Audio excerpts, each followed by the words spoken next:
Welcome back to another Gale Bearers Repairs. Today, I'm just going to show you how to fit a roof box onto your car.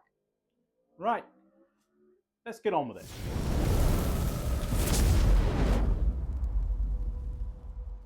Here's our roof box, pretty standard setup. It's got some clamps in there that hold it to the roof bars. So I'll just set that up and then we'll see how they clamp onto the roof bars, how the system works. Right, so I showed you in a previous video how to fit the roof bars. Not a problem if you're just going to fit roof bars and have something across the top of them tied down like a scaffold or a ladder, not a problem. But here, this application now, I'm going to fit the roof box that I just showed you out in the garden. I'm going to fit it to this vehicle. Now, we've got to loosen off these.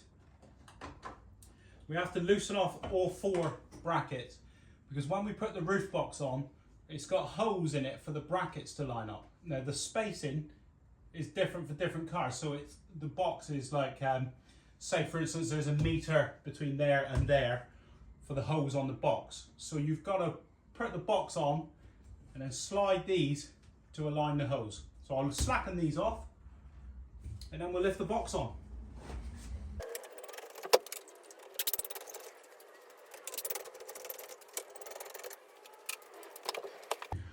So we can show you there that just by slackening them off, we can now move the position of these because we're probably going to have to move it for the roof box. I think I have when I've previously done it. So the front ones are nearly fully forward. We'll get the box now and lift it into position.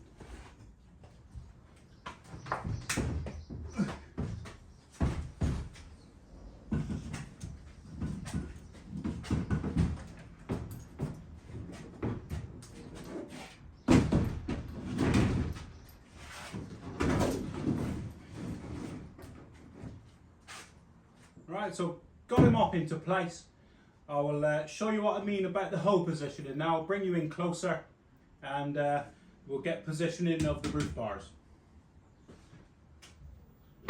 Right, so I've just slid the box out over the side of the car just so we can see how it attaches. So we've got like a U-bolt here and it goes up through, it goes up through there into the inside of the box. So then you attach something on the inside to clamp it to the roof bars. So we've got that one there. That's the one that I use in relation to that bar.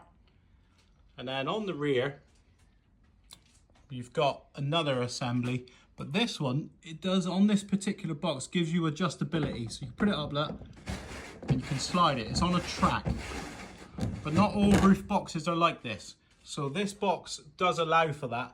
Some of them have just got a fixed point there and a fixed point there. So that would be why, that's why you have to have your roof bars slack so that you can move them to suit your box. Right, I will show you how it's done on the inside. Right, so we've got this U-clamp, comes up underneath the roof bar and passes through the bottom of the roof box. Then this comes in through the top of the roof, in through the inside of the roof box and comes over it. And all it does is comes down and it can clamp on the threads. So I'll show you how it works. Just make sure you can see what I'm doing. So, right, that's it, I can see now. Right, this, if you look, there's threads in there, look. So all you're doing, you have to release that catch and that allows that thread to open up. So when you put it on, all it does is clamps. It's effectively like a split nut that brings the threads off. So on this particular setup that I've got, feed him up through, goes up through there, and then inside the roof box, passes up through there. You can see, look, goes around the threads, and then you just snap him shut and then put the catch down and that prevents it from rotating. And there, you can't undo this. It's properly tight. It ain't going anywhere.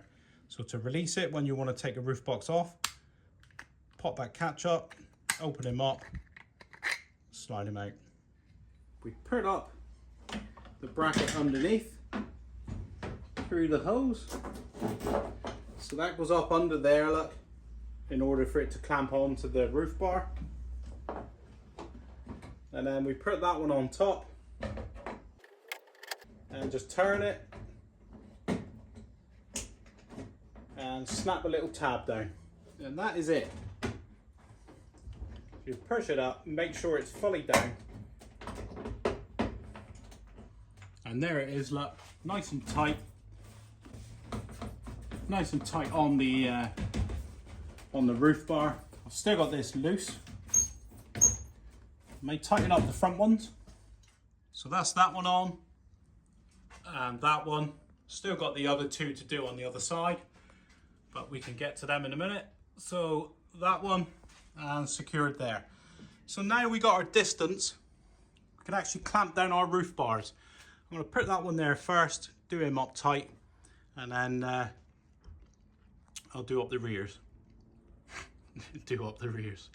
So they're clamped now to the roof of the car, nice and tight. The box is clamped to them, so it's going nowhere. Give it a good shake around, make sure it's not going to come off, and we're good to go. So I'm not going to put the other side on because I'm only fitting this to show you how to do it in the video. But that is basically all you've got to do. Just thought I'd show you that. I've got it central on the roof. Like to keep things central for weight, so it's balanced centrally down through the car. And positioning on the side, it's not jaunting out. I don't like to have it jaunting out here so that you can't open the tailgate. So you want to be able to have the tailgate open and come up and not foul that.